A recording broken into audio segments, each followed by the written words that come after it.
Hey guys, and welcome back to another Foundations Friday. This week we are talking all about blood.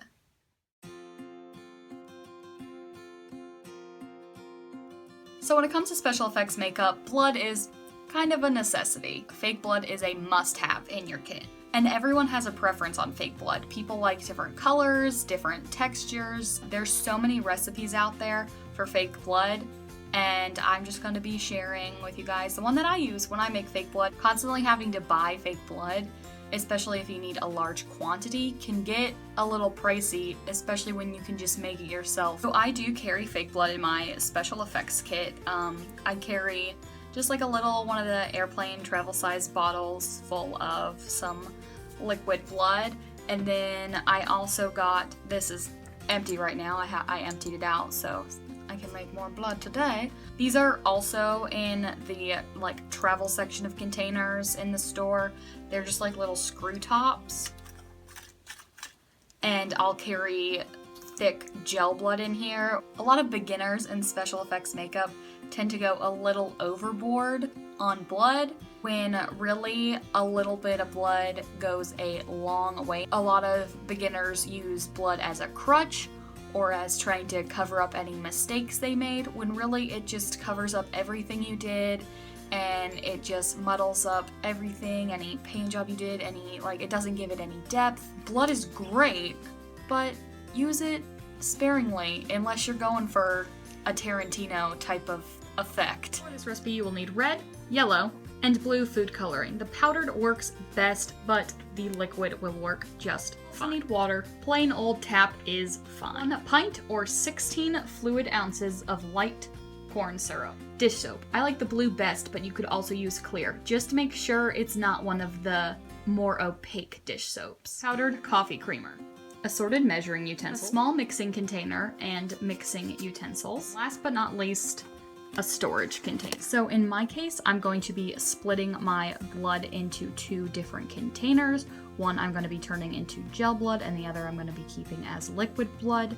So if you want to run a full recipe, double what I'm doing, I will have the recipe listed in the description below.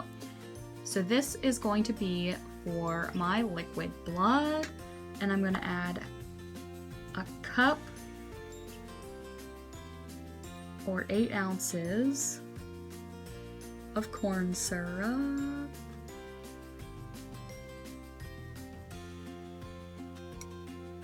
Then I'm going to take a 1/4 cup of water and I'm going to add food coloring to it. Like I said earlier, powdered food dye works best because it's more pigmented, so you might have to play around with the color of liquid food coloring. But the basic ratio of red to yellow is 8:1, and then you just add a tiny bit of blue to just deepen the color. So I'm going to start off with 8 drops of red, 1 drop of yellow, and then just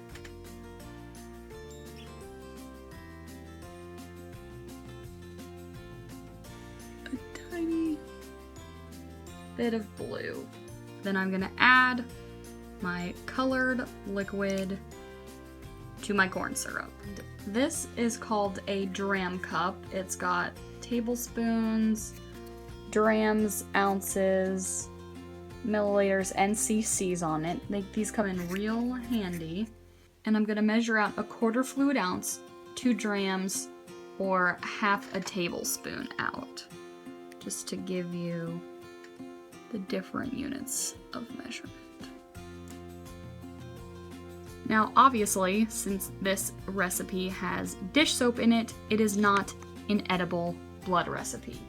The dish soap helps give the blood the right consistency, the right drip and flow to it. You can choose to not include the soap if you're looking for an edible blood, but just know your consistency might be a bit off. I'm going to add that soap into my container of corn syrup, water, and food coloring. Next, I'm going to take 5/8 of a teaspoon of coffee creamer and dissolve it in water till it's milky. The coffee creamer gives the blood its opacity, so it's not so translucent and clear, so it has more depth to it. And once the coffee creamer is nice and dissolved, you can add it to your blood mixture.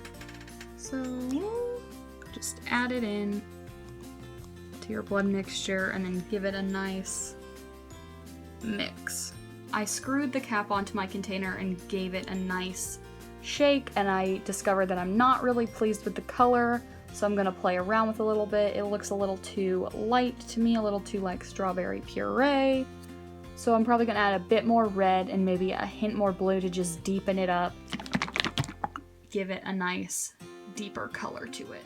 So I played around with the color some more, added a lot more red and a bit more blue, and I came up with a color that I'm pretty happy with. Then once you have your blood, if you want to turn it into something more like this is Mayron's coagulated blood.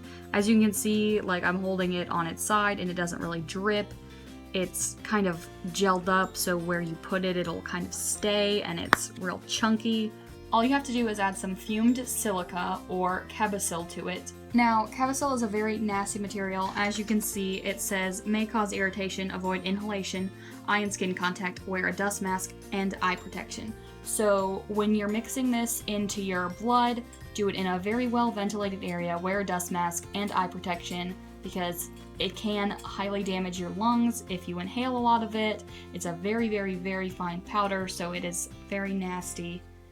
You can kind of see it moving around, how fine it is. But yeah, that's all you have to do to make gel blood, is add some cabosil to thicken up your regular blood. I hope you guys enjoyed this Foundations Fridays. If you like this video, please give it a thumbs up, and if you have any requests for future Foundations Fridays, definitely let me know. I love putting out content that you guys want to see, that you guys request.